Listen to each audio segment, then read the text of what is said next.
எனதருமை தேசியவாதிகள் அனைவருக்கும் வணக்கம். தொடர்ந்து நாம அண்ணாமலருடைய எண்மண் எண் மக்கள் பாதயாத்திரையுடைய ஹைலைட்ஸ் மற்றும் அப்டேட்ஸ் எல்லாம் தொடர்ந்து பார்த்துட்டு வந்துட்டு இருக்கோம்.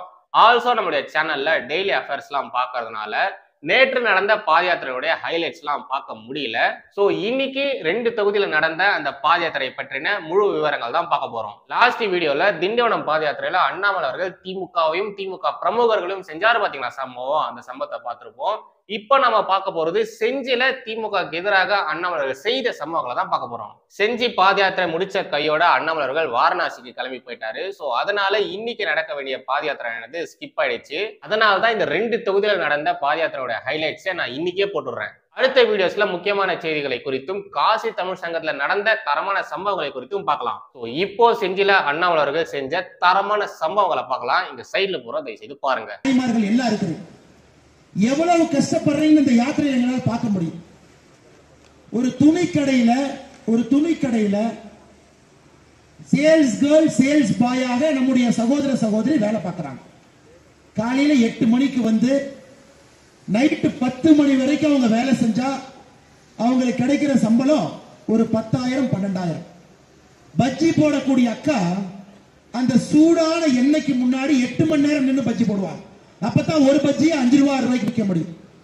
ஆனா எதுவுமே இல்லாம எந்த வேலையுமே செய்யாம மக்களுடைய வரி பணத்துல கொள்ளையடித்து வாழ்வது மட்டும்தான் திராவிட மாடலுடைய சாதனைங்க ஐயா. வேற எதுவுமே திராவிட மாடலுடைய சாதனை.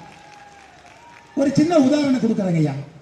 செஞ்சி பஸ் ஸ்டாண்ட் கட்டி எத்தனை நாள் ஆச்சுங்க ஐயா? திறந்தாங்களா? நான் ரோட்ல இருக்கிற ஒரு அண்ணன் கிட்ட கேட்டேன். பஸ் ஸ்டாண்டுக்கு பக்கத்துல கடை வச்சிருக்கிற அண்ணன் பஸ் ஸ்டாண்ட் எப்படா திறப்பாங்கன்னு ரொம்ப அருமையா சொன்னார். என்ன சொன்னார் தெரியுங்களா? அது வணிக வளாக காம்ப்ளெக்ஸ் பேர். அது அவர் என்ன பேர் சொன்னார் தெரியுங்களா? அண்ணே, செஞ்சியிலிருந்து திருச்சிக்கு கொடுக்க வேண்டியதை கொடுத்தா விழுப்புரத்திலிருந்து கிளியரன்ஸ் வந்து ஓபன் ஆகும். நான் சொல்றது புரியுதுங்களா? செஞ்சியிலிருந்து திருச்சிக்கு கொடுக்க வேண்டியதை கொடுத்தா கிளியரன்ஸ் விழுப்புரத்திலிருந்து வருமா? அப்பனா செஞ்சியிலிருந்து கேஎன் நேருவுக்கு கொடுக்க வேண்டியதை கொடுத்தா பொன்முடி அவர்கள் கிளியரன்ஸ் கொடுத்து இந்த பஸ் ஸ்டாண்டை திறப்பாங்களாமா. ஏங்க ஒரு வணிக வளாகத்தை திறக்கிறதுக்கு எதுக்கு செஞ்சியிலிருந்து திருச்சி, திருச்சியிலிருந்து எதுக்குங்க விழுப்புரம்? திராவிட மாடல் ஆட்சி எந்த அளவுக்கு ஊழல் ஆட்சி என்பதை அந்த அண்ணன் அருமையா சொன்னார். நான் 2 மணி நேரம் மைக்கில் கூட என்ன அப்படி பேச முடியாதுங்க ஐயா. வணிக வளாகத்துக்கு வெளியே கடை வச்சிருக்கிற அண்ணன் ஒரே வழியில சொன்னார், அண்ணன் இங்கிருந்து திருச்சி கொடுக்க வேண்டியதை கொடுத்தா விழுப்புரத்திலிருந்து வர வேண்டிய கிளியரன்ஸ் வருங்க அண்ணன். இது எதுக்கு பலப்படுத்தி பேசிக்கிட்டு இருக்கேன். இந்த அளவுக்கு மோசமான ஒரு நிர்வாகம், இந்த அளவுக்கு ஊழல் இருக்கக்கூடிய ஒரு நிர்வாகம், உச்சந்தலையிலிருந்து உள்ளங்கால் வரை லஞ்சம் லஞ்சம் லஞ்சம் என்று பேசுவது மட்டும்தான் திமுக அரசினுடைய ஒரே ஒரு சாதனையாக இருக்கிறது. சகோதர சகோதரிகளே, வேற எதுவுமே சாதனை இல்லைங்க. இதே ஊருக்கு 2 அமைச்சர், உங்க மாவட்டத்துக்கு 2 அமைச்சர். அண்ணன் செஞ்சி மஸ்தான் அவர்கள் ஒரு அமைச்சர், அண்ணன் பொன்முடி அவர்கள் ஒரு அமைச்சர். இன்னைக்கு நாம குறிப்பாக ஆரணி பாராளுமன்ற தொகுதி விழுப்புரம் மாவட்டம் செஞ்சி சட்டப்பேரவைக்கு வந்திருப்பதே நிறைய பேர் அண்ணன் நம்ம சகோதரர் வினோத் செல்வம் சொன்னார், அண்ணன் எல்லாருக்குமே எம்பி யாருன்னே தெரியலண்ணே அப்படின்னு. வந்தாதாங்க தெரியும், எம்பி வந்தாதாங்க யாருன்னு தெரியும். யாராவது எம்பியை பார்த்திருக்கீங்களா? உண்மையை சொல்லுங்க, யாராவது எம்பியை பார்த்திருக்கீங்களா? ஐயா, எங்கே எல்லாம் பாரதிய ஜனதா கட்சிக்கு வாய்ப்பு கொடுக்கிறீங்களோ அங்கே எல்லாம் எங்களுடைய எம்பியை நாங்கள் பாராளுமன்ற உறுப்பினர் என்று சொல்ல மாட்டோம், உங்களுடைய சேவகன் என்று சொல்லுவோம். உங்களுக்கு சேவை செய்வதற்காக, உங்களுடைய வாழ்க்கை தரத்தை உயர்த்துவதற்காக, ஏழை என்கின்ற சாதி தமிழகத்தில் இருக்கக்கூடாது என்பதற்காக, ஏழை மக்களுடைய முன்னேற்றத்திற்காக, பெண்களுடைய வாழ்க்கை வளம் பெறுவதற்காக இருக்கக்கூடிய ஒரே ஒரு கட்சி நம்முடைய பாரதிய ஜனதா கட்சிங்க ஐயா. 2024 நிச்சயமாக நீங்கள் வாய்ப்பு கொடுக்க வேண்டும் என்கின்ற ஒரு அன்பான வேண்டுகோளை உங்களுக்கு வைக்கிறேங்க ஐயா. அது மட்டும் இல்லைங்க ஐயா, டாஸ்மாக் கடை உங்க ஊர்ல போராட்டமா பண்றீங்க. நான் சென்னையிலிருந்து பேப்பரை படிக்கும் பொழுதெல்லாம் செஞ்சியில ஒழுங்குமுறை விற்பனை கூடத்திற்கு எதிரே இருக்கக்கூடிய டாஸ்மாக் கடையை மூட வேண்டும் என்பதற்காக இங்க ஆர்ப்பாட்டம் நடக்குது. நீங்களா ஆர்ப்பாட்டம் பண்ணி கடையை மூடினாங்க. ஆனா கடையை மறுபடியும் திறந்தாங்க.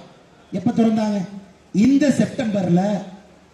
எங்கே நம்முடைய விவசாய நண்பர்கள் விளை பொருட்களை சென்று அங்க கொடுப்பாங்களோ அதே விற்பனை கூடத்திற்கு எதிரே இருக்கக்கூடிய டாஸ்மார்க்க மறுபடியும் செப்டம்பர்ல திறந்து வச்சிருக்காங்க. இங்க தாங்க ஐயா புரிஞ்சுக்கணும்.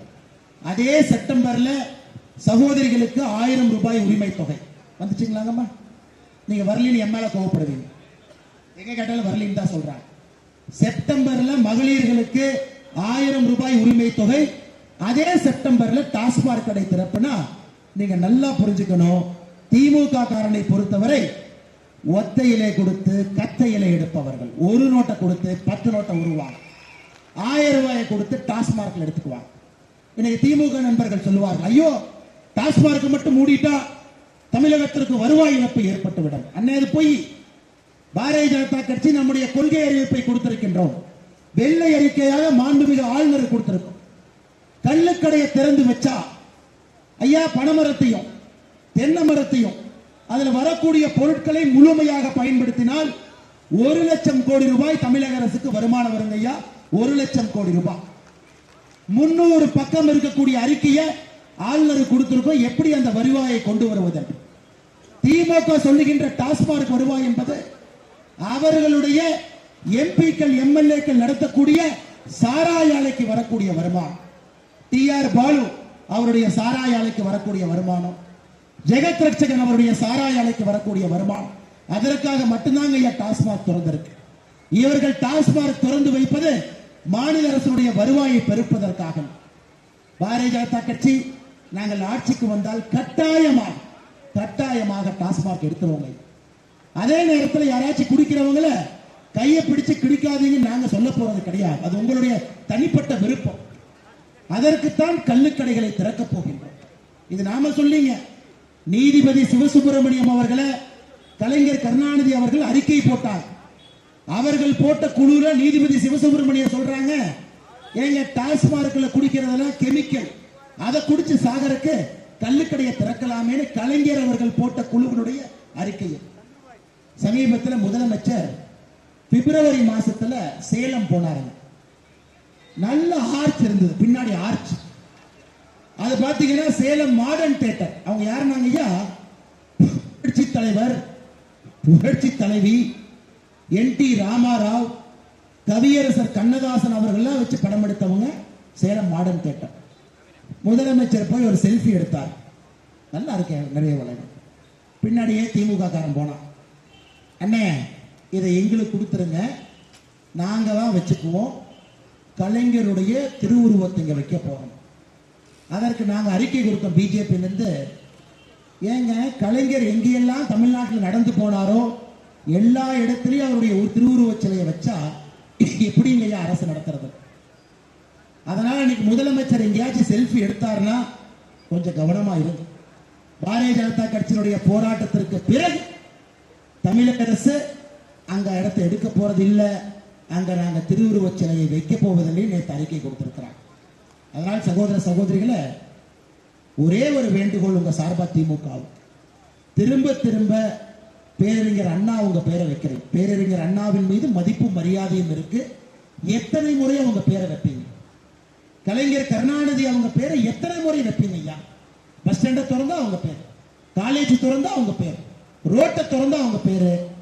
ஆனா டாஸ்மாக் பேரை மாத்தலாமே, டாஸ்மாக் பேரை மாத்தலாமே, அதை மாத்த மாட்டோம்.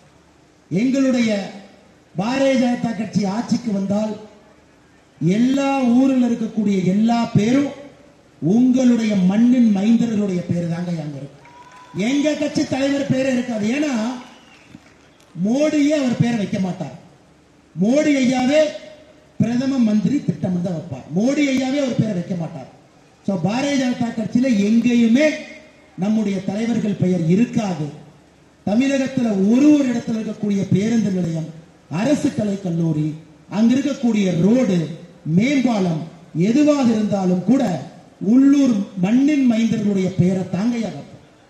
அதனால்தான் மாறுபட்ட அரசியல் கட்சி நீங்க எல்லாம் வந்திருக்கிறீங்க.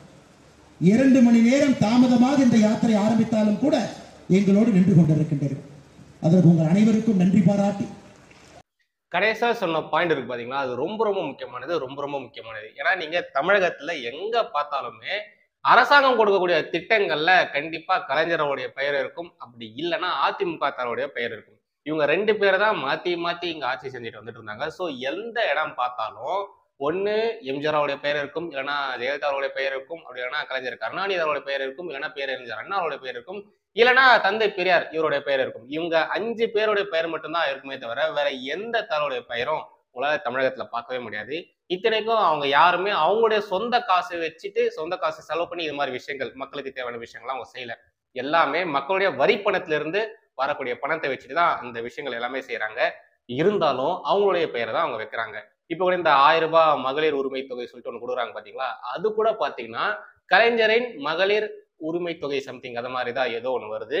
இத மாதிரிதான் தொடர்ந்து எல்லா விஷயத்துக்குமே இங்க இருக்கக்கூடிய இந்த இவங்களுடைய கட்சி தலைவருடைய பெயர் மட்டும்தான் வைக்கிறாங்களே தவிர மற்ற தலைவர்களுடைய பெயர்கள் இங்க வைக்கிறதே கிடையாது.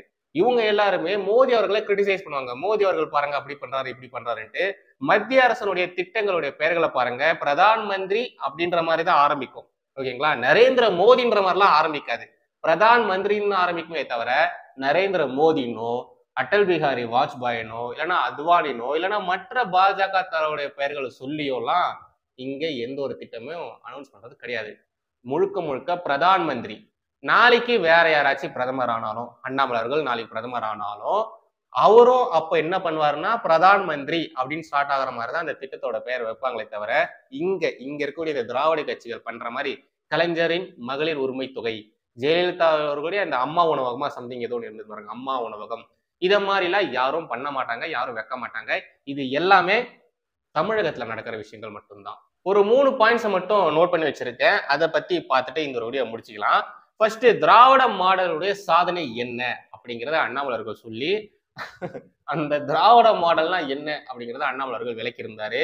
மக்கள் வரி பணத்துல எல்லா சகல சௌபாகியங்களையும் அனுபவிச்சுட்டு மக்களுக்காக ஒண்ணுமே பண்ணாம இருக்கிறது தான் திராவிட மாடல் அப்படிங்கிற மாதிரி திராவிட மாடலுக்கு ஒரு எக்ஸ்பிளனேஷனை அண்ணாமலை அவர்கள் கொடுத்திருந்தாரு. அதுக்கப்புறம் எம்பி குறித்து அண்ணாமலை அவர்கள் ஒரு விஷயம் ஒன்று பேசியிருந்தாரு. நீங்க எங்கேயாச்சும் எம்பிக்களை பாத்தீங்களா? தேர்தல் காலகட்டத்துல மட்டும்தான் இந்த எம்பிக்கள்லாம் வருவாங்க, மற்ற நேரத்துல எம்பிக்கள் மக்களை பாக்குறதுக்கு வரதே கிடையாது அப்படிங்கிற ஒரு விஷயத்த சொல்லியிருப்பாரு. உண்மைதான். ஜோதிமணி அம்மையார் அவர்கள் பாத்தீங்கன்னா உங்களுக்கு அந்த விஷயம்லாம் தெரிஞ்சிருக்கும். ஜோதிமணி அம்மையார் அவர்கள் அவருடைய தொகுதிக்கு போகவே இல்லை அப்படிங்கிற மாதிரியான குற்றச்சாட்டுகள் தொடர்ந்து வந்துட்டே இருந்தது. அதுக்கப்புறமா தான் அவரு அவங்களுடைய தொகுதிக்கெல்லாம் போயிருக்காங்க, மக்களை போய் சந்திச்சிருக்காங்க, பேசியிருக்காங்க, வந்திருக்காங்க. இது எல்லாமே பாத்தீங்கன்னா நீங்க எல்லாமே செய்திகளை பார்த்திருப்பீங்க. எம்பி ஜோதிமணி அவர்கள் அவங்களோட தொகுதிக்கு போகும்பொழுது இவ்வளவு நாள் நீங்க ஆளையே காணாம இப்ப வந்திருக்கீங்களே அப்படிங்கிற மாதிரிலாம் அங்க பொதுமக்கள் கேட்ட கேள்விகள் நம்ம எல்லாருமே பார்த்திருப்போம். ஆல்சோ இன்னொரு முக்கியமான விஷயத்த அண்ணாமலை அவர்கள் சொல்லியிருப்பாரு. ஒரு எம்பின்றவர் அந்த தொகுதி மக்களுக்கானவர், அந்த தொகுதி மக்களுக்கு தேவையான விஷயங்களை செய்யக்கூடியவர், அவங்கதான் எம்பி அப்படிங்கிற ஒரு விஷயத்த சொல்லியிருப்பாரு. இப்ப சமீபத்துல பாராளுமன்ற அவை குறிப்பில இருந்து தந்தை பெரியாருடைய பெயர் மற்றும் அப்துல்லா அவர்கள், திமுக எம்பி திரு அப்துல்லா அவர்கள் பேசினதை டெலிட் பண்ணியிருந்தாங்க, அதை நீக்கியிருந்தாங்க. அதற்கு எதிராக இங்க நிறைய பேர் பேசியிருந்தாங்க, நிறைய பேர் கருத்துக்கெல்லாம் தெரிவிச்சிருந்தாங்க. அப்போ அந்த ஒரு விஷயத்துக்கு கண்டனத்தை பதிவு செஞ்சவங்க திரு அப்துல்லா அவர்களை அவருடைய தொகுதி பெயரை சொல்லி அந்த தொகுதியுடைய எம்பி திரு அப்துல்லா அப்படிங்கிற மாதிரி சொல்லாம அறிவாலய எம்பி திரு அப்துல்லா அப்படிங்கிற மாதிரி சொல்லியிருந்தாங்க. அவர் எப்படி அறிவாலயத்தினுடைய எம்பியா இருப்பாரு? அவர் எந்த தொகுதியில போட்டிட்டு ஜெயிச்சாரோ அந்த தொகுதியுடைய எம்பியா தான் இருப்பாரு. அந்த தொகுதியோட பெயரை சொல்லி அந்த தொகுதி எம்பி திரு அப்துல்லா அப்படிங்கிற மாதிரி சொல்லியிருக்கணும். பட் அறிவாலய எம்பின்னு சொல்லியிருந்தாங்க. இதை பத்தி நம்ம அப்பவே கேட்டிருந்தோம், அப்பவே இதை பத்தி எல்லாம் சொல்லியிருந்தோம். இந்த விஷயத்தை குறித்து கூட அண்ணாமலர்கள் ரொம்ப அழகா தெளிவா எக்ஸ்பிளைன் பண்ணியிருந்தாரு. கடைசியில இந்த மாடர்ன் தியேட்டர் விவகாரம் அதை பத்தி கூட சொல்லி திமுகவை நாரடிச்சிட்டாரு அண்ணாமலர்கள். யாராச்சும் திமுக காரங்க செல்ஃபி எடுக்கிறாங்கன்னா கொஞ்சம் பார்த்து உஷாராயிருங்க அப்படிங்கிற மாதிரி சொன்னாரு. ஆக்சுவலி இந்த ட்விட்டர் பக்கத்துல எல்லாம் பாத்தீங்கன்னா தொடர்ந்து இத மாதிரியான கருத்துக்கள் தான் வந்துட்டு இருக்கு. செல்ஃபி எடுத்து போடுறது, செல்ஃபிக்கு பின்னாடி இருக்கக்கூடிய விஷயங்கள் எல்லாமே இதுக்கப்புறம் எனக்கு தான் சொந்தம் அப்படிங்கிற மாதிரி கலாச்சிட்டு வந்துட்டு இருக்காங்க இந்த நெட்டிசன்கள்லாம். அத மாதிரியான ஒரு கருத்தை இப்போ அண்ணாமலர்கள் சொல்லி திமுகவை பங்கம் பட்டாரு. பாவங்க திமுக அண்ணாமலை அவர்கள்கிட்ட மாட்டிக்கிட்டு திருன்னு மொழிகிறாங்க. என்ன பண்றது, என்ன சொல்றது, என்ன செய்யறது, நாம என்ன பண்ணாலும் அதை வச்சுக்கிட்டு நமக்கு எதிராகவே இவங்க அரசியல் பண்ணிட்டு போயிடுறாங்க, என்ன பண்றதுன்னு சொல்லி தெரியாம முயற்சிட்டு இருக்காங்க திமுக. பார்ப்போம் என்ன பண்ண போறாங்க அப்படிங்கிறத பொறுமையா பொறுத்து இருந்து பார்ப்போம். இந்த 2024 தேர்தல் மற்றும் 2026 தேர்தல், இந்த 2 தேர்தலுமே திமுக எப்படி சமாளிக்க போறாங்க, அண்ணாமலை அவர்களுடைய குற்றச்சாட்டுகளுக்கு எப்படி அவங்க பதில் சொல்ல போறாங்க, அண்ணாமலை அவர்கள் ஃபர்ஸ்ட் அவங்க எப்படி சமாளிக்க போறாங்க அப்படிங்கிறத பொறுமையா பொறுத்து இருந்து பார்க்கலாம். சோ மறுபடியும் அடுத்த ஒரு வீடியோ சந்திக்கிறேன். ஜெய் ஹிந்த், வந்தே மாதரம்.